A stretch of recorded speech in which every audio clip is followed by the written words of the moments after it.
E a gente volta agora a Davos, na Suíça, onde o nosso âncora Fernando Nakagawa conversa com exclusividade com o Gustavo Pimenta, que é CEO da Vale. Naka, contigo. Boa tarde, Zanfer, e nossa audiência do CNN Money. Pimenta, obrigado por conversar aqui com a gente da CNN.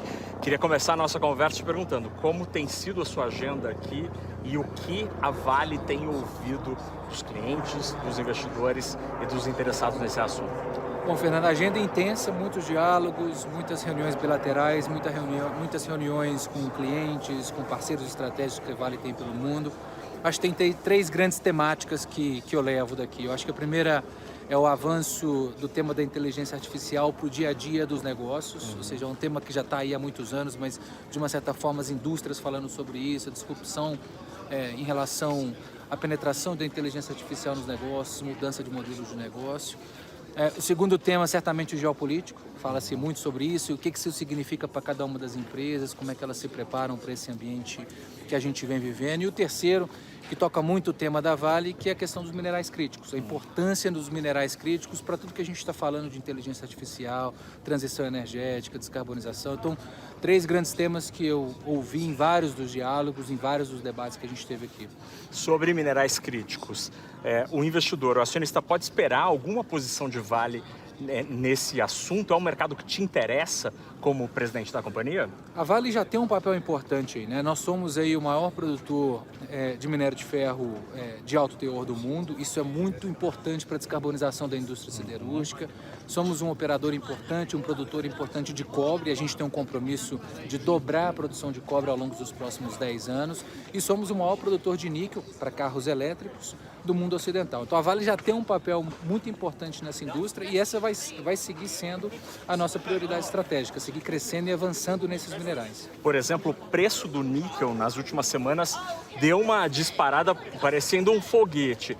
Esse tipo de comportamento muito relacionado a essa demanda por inteligência artificial pode beneficiar a última linha do resultado da Vale? Como é que isso chega em termos financeiros para a companhia? Eu acho que assim, no final, o mercado de commodities ele vai responder à oferta e demanda de médio e longo prazo. E a demanda para esses minerais é crescente, né? O grande desafio que a indústria tem hoje é a questão da oferta.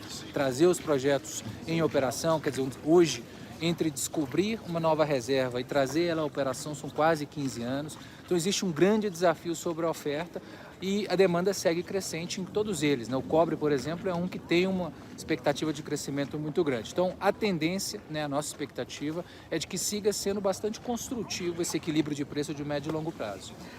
Presidente, nos últimos anos, a China tem sido um ponto de interrogação na economia global e uma série de medidas ou promessas têm sido anunciadas pelo governo chinês para tentar incentivar a demanda. A China é o grande comprador da Vale. Como é que está, na visão da Vale, a situação da China e as perspectivas para aquela economia como comprador de minério? Então, segue positiva. Quer dizer, a China vai seguir sendo o maior mercado consumidor de minério. Eles produzem ao redor de 1 bilhão de toneladas de aço. Eles passaram por uma mudança importante no mix da atividade econômica. Então, no início da década, muita dependência em relação ao mercado imobiliário. Isso vem mudando ao longo desses últimos anos, onde a China passa a ter maior foco em manufatura, por exemplo, mas tudo isso gera demanda de aço. Então, houve uma mudança no perfil da economia chinesa, a gente observa isso, mas a demanda segue ainda bastante positiva e a produção de aço a gente entende que vai seguir aí ao redor desse 1 bilhão de toneladas ano. Para a nossa audiência que tem a ação da Vale, o papel subiu muito, 50% em 6 meses. O que dá para dizer para o acionista de agora em diante, depois desse sprint do papel?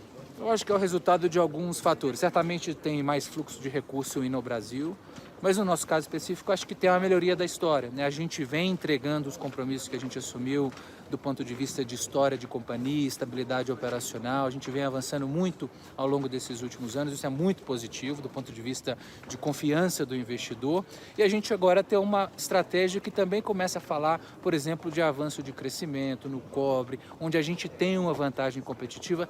E eu sempre digo para os investidores com muita disciplina nessa alocação de capital. Então a gente vai ser muito cuidadoso, mas a gente vê sim uma oportunidade de colocar uma estratégia de crescimento e seguir destravando o valor da companhia. Presidente, só para a gente terminar, agora mesmo a última pergunta. Aqui em Davos, muito se fala sobre o papel do Estado e das companhias, por exemplo, neste assunto dos minerais críticos. Qual a tua visão como executivo de um dos maiores players da mineração do planeta?